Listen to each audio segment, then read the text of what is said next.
Nearly 4 years after selling Motorola off to Lenovo, Google is buying into yet another longtime Android partner, HTC. But instead of purchasing the company outright, Google is buying its brains. Google already knows these brains well. A team of HTC talent will join Google as part of the hardware organization, Google Hardware SVP and former Motorola president Rick Osterloh said Thursday. Reports from the New York Times and other sources have pegged the number of employees at approximately 2,000, or up to $550,000 per employee, if you were doing the math.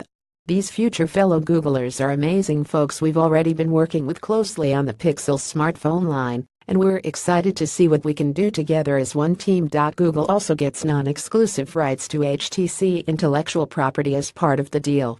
But somewhat surprisingly, the agreement doesn't appear to include access to HTC's manufacturing capabilities.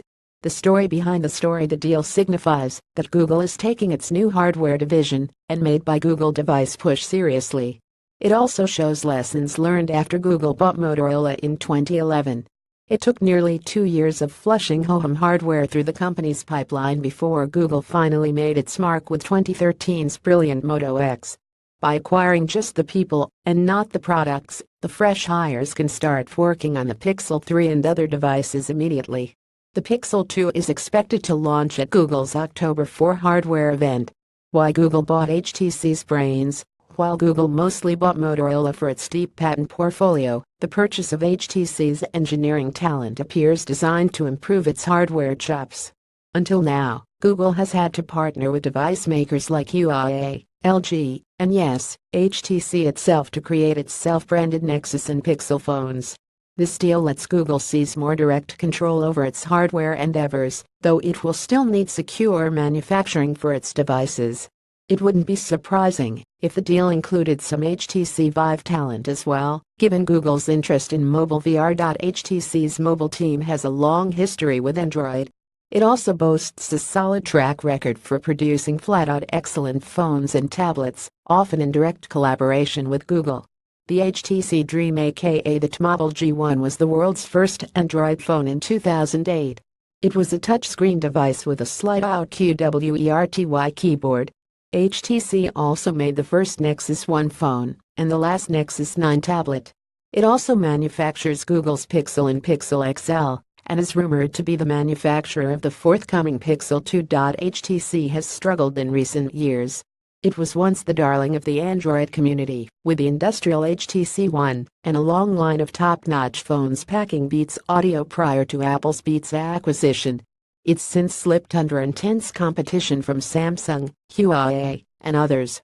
HTC overhauled its smartphone lineup this year with new U branding and a mirror-like liquid surface.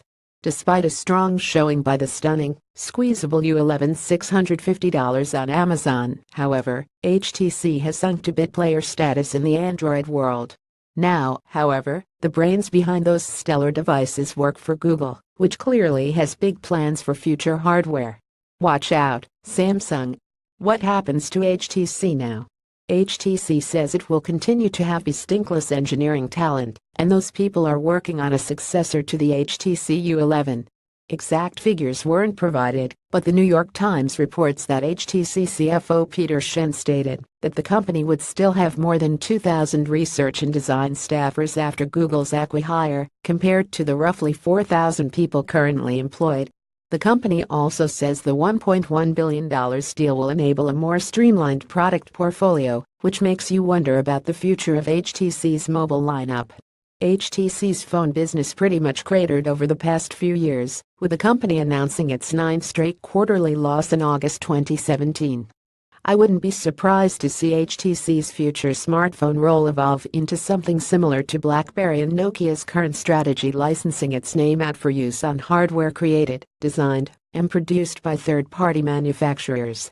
Adam Patrick Murray: it sounds like HTC is doubling down on its Vive VR headset business as well. Today's news enables team to continue investing, innovating, leading in emerging tech, including VR Arkansas AI at 5, the company said in a tweet. The Vive $599 on Amazon is currently the best-based VR headset available, and trademark suggests a standalone Vive Focus headset may also be on the way. The Focus is expected to be powered by Qualcomm hardware and Google's Daydream VR software, according to Uploadver, with 6 degrees of freedom 6 DOF positional tracking similar to what you find in the PK-based Vive and Oculus Rift.